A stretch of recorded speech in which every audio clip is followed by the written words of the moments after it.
Hey there everyone and welcome to some more dragon reviews.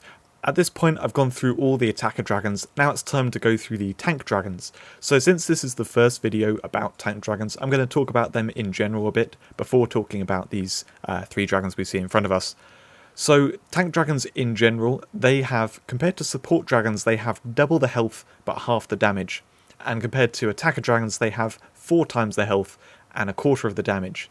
So they really don't do much damage at all. There are a few which do good damage, which I'll talk about when we get to them, but generally their damage is just not important at all. What you're really looking at is how well they tank, because, well, they are the tank dragons, and lots of them have one skill that does like some damage, maybe some effect like stun or knockback or something like that, and then they have the defense skill.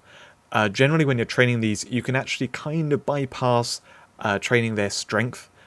You don't really need that, other than for the ones which do reasonable damage. You just need to get their stamina up, and then the skill that does the defense buff. The defense buff or the healing. The other skill which will do damage of some sort, normally training it increases the damage, and if they're not doing any good damage, then you don't need to train that. So tank dragons are actually very easy to train up. If you want to save the training scrolls, you can just do stamina and the defense buff or the healing, and ignore the other bits. But some of them do benefit from having those other bits. So that's generally how tank dragons work. They either have defense buff, a damage reduction buff, or they have healing as their defensive skill, and those two different types are very different in practice. So the ones which give damage reduction, which is the majority of them, they'll basically use it, and for a period of time they take less damage, and then there'll be a window where they take normal damage, and then they'll buff again and they'll take very little damage. They'll be like that, and their consistency on that, I would say, is a fairly important factor as for whether they tank for a very like the majority of the time or just small periods of time. Most of them are fairly like half the time. They're fairly consistent with that kind of thing.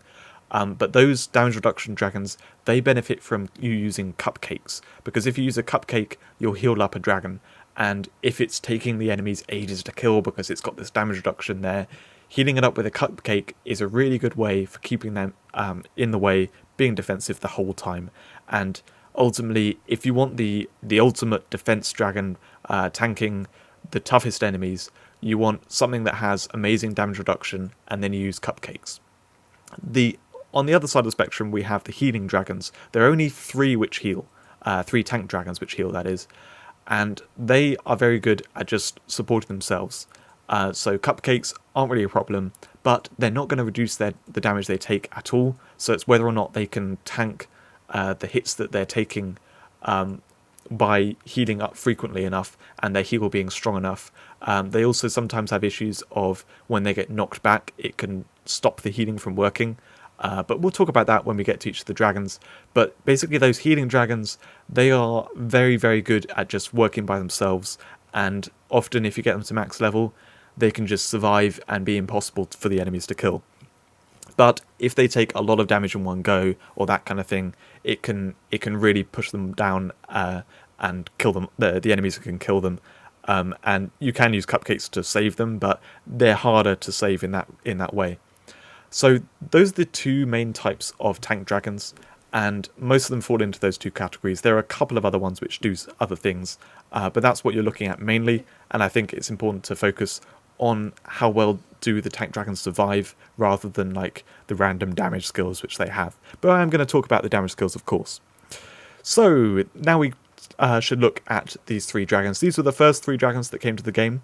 Like with the attacker and support, the first 2 dragons have lower stats. So if we just look at that quickly now, Flamewing has about 30 million health at the moment. Geograppler has 34 million, and then Paladius has 40 million. Now going up from here, it goes to like 41, then 42, then 43. Like they're all relatively close. Like they just steadily go up from here. It's Flamewing and Geograppler which really are a chunk down. They're a big drop down. But anyway, that's the stats wise.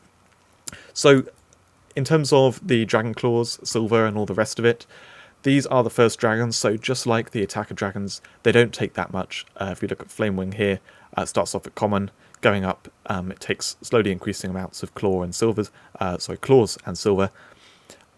So it's about 800 claws in total, 14 million silver, and takes the normal amount of fish, so that's 45 million there.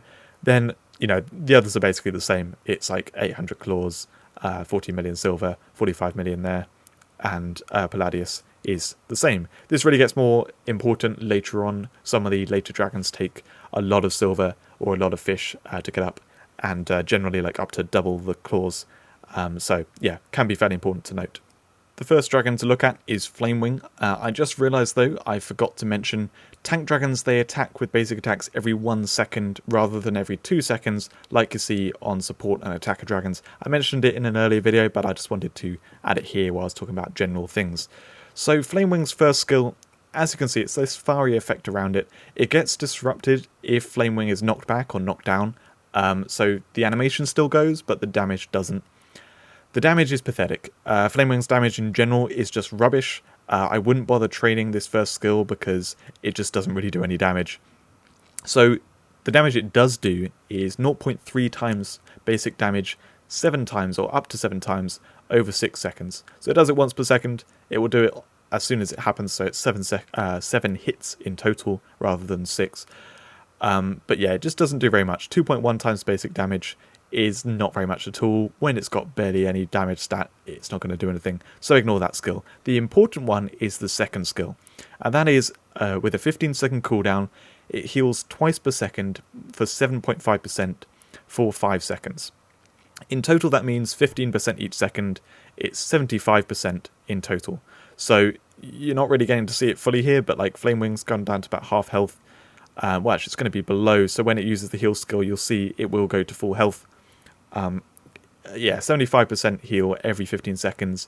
Very, very good for keeping Flamewing alive. Flamewing is incredibly self-sufficient. As long as it's not taking too much damage, it's going to survive the whole time. It's going to be impossible to kill.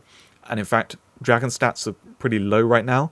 If they were better, you would see this even more so. I could trigger all 3 of these crystals and have loads of enemies attacking Flamewing, and it would just tank all of it because it heals so regularly. The only thing I will say though is that Flamewing does need to survive that 15 seconds. There's a gap of 10 seconds between any healing where it's not got anything helping it stay alive, and it has got lower health than other tank dragons, so it is possible for it to die. And suddenly right now, with it having, dragons having lower stats in general, Flamewing will die fairly easily in the tougher encounters. But when that's all fine, if you get Flamewing up to max level, then it should just be basically impossible to kill. Really nice tank dragon, does the job. I like it a lot. The next dragon to look at is Geograppler. Now this is our first damage reduction dragon, which means this won't be healing up, it won't be self-sufficient, and it would benefit a lot from cupcakes. I don't have any cupcakes on me. I don't think I do. No, I don't. So I won't be able to heal up the dragon. So I'm just going to, while I talk for a second, I'll let it do some attacking. Anyway, so this has 2 skills, like they all do.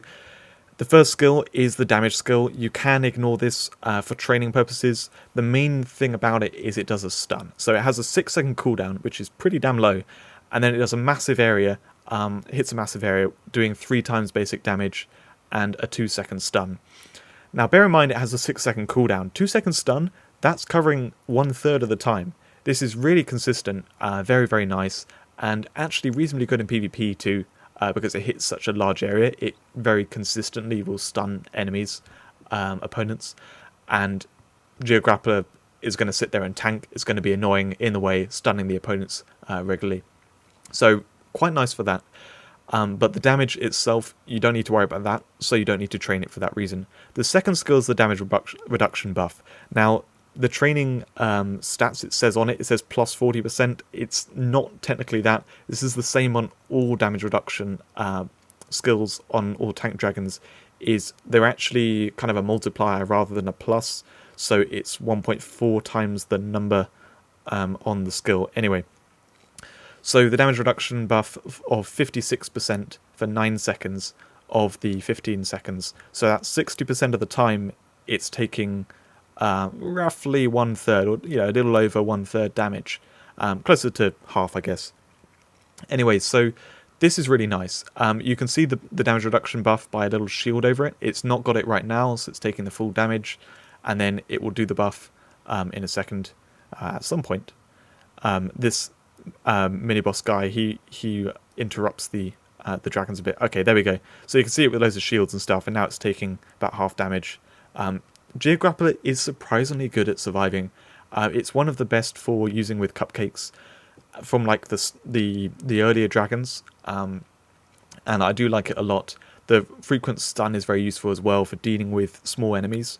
Stun doesn't work too well against tougher enemies, but you know, against these enemies it's going to do a good job at surviving, as you can see. So with cupcakes, this is brilliant. I just reading on my notes here, I did write, if Geograppler's knocked down or knocked back, then it will cancel the damage reduction buff, so do bear that in mind. That's something which maybe this mini-boss might have been doing, is disrupting the damage reduction buff. But otherwise, that's how Geograppler works. The last dragon to look at in this video is Paladius. So Paladius, bear in mind this is holy, or light, I can't remember. Yeah, light. So it's going to take double damage from these enemies, as well as deal double damage. That's why I did quite good damage there with that skill. So yeah, normally it would tank double as well. So the two skills on this. The first skill, you don't need to worry about too much for training. However, it does deal surprisingly good damage for a tank dragon. It's not amazing, but it does do something. So every 5 seconds, it's a 5-second cooldown, it does damage to a single target, dealing 6 times basic damage and a 2-second stun. That makes Paladius actually really good against a single target, because it's going to take, it's going to keep stunning them and also do reasonable damage to them. The second skill is the one that you definitely want to train. This is a party heal, so it will heal you as well and any teammates in a fairly large area for 45% of the max health.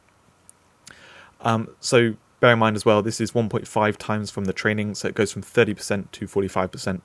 But anyway, so it heals you for about half your health every 15 seconds. This isn't as good as Flamewing. Flamewing healed by 75% every 15 seconds. This is 45% every 15 seconds. Now, this is obviously because it's a party heal rather than a just healing Flamewing. That's how they've chosen to design this, because they designed this at the same time as Flamewing. But I would say it's not as amazing as you'd like it to be. But anyway, the general health on Paladius is higher than Flamewing, so it does have that going for it. And what's kind of interesting is the damage output that Paladius is doing.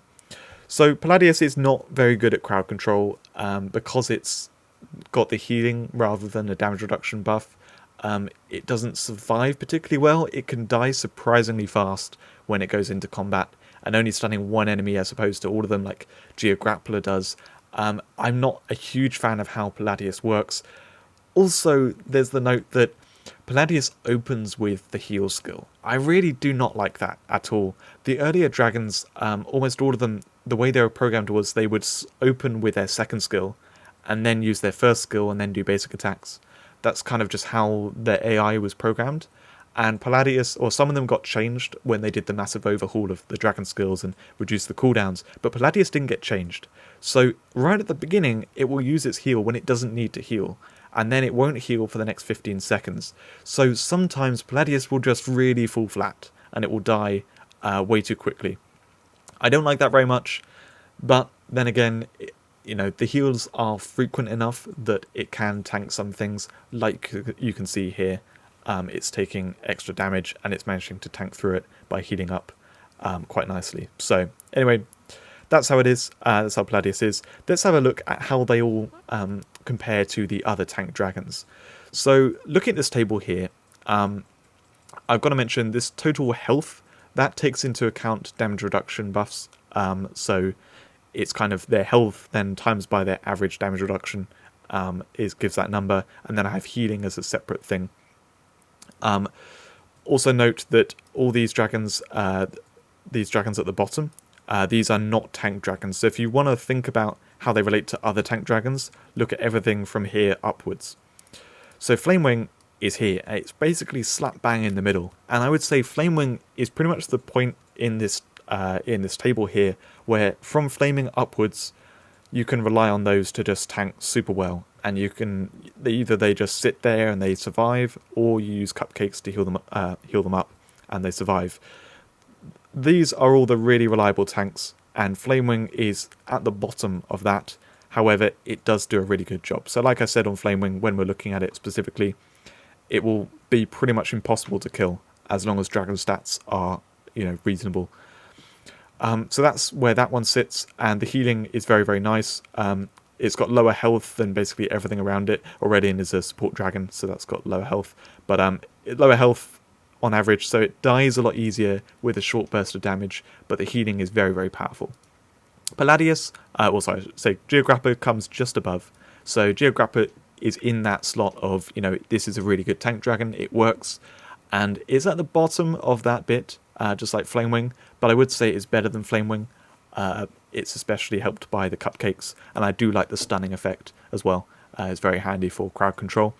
Paladius is below them. Unfortunately, I'm not a huge fan of Paladius. The healing is too sporadic. Flamewing, it's the same kind of every 15 seconds, but Flamewing's spread out over 5 seconds, so in that period of time, any damage it's taking in that 5 seconds it can heal up from and stuff, whereas Paladius, it needs that one big hit of heal, and also the heal is smaller than you get on Flamewing, so even though the base health is higher and it does stun one enemy, it's not as good as Flamewing. I think there's quite a significant drop between what we have here of Flamewing and Paladius. And I think Paladius is just a bit under there. But it does work, it does the job, it's just not as good as other tank dragons. So that's where those three sit. I hope you enjoyed the video, and I'll see you in another video soon.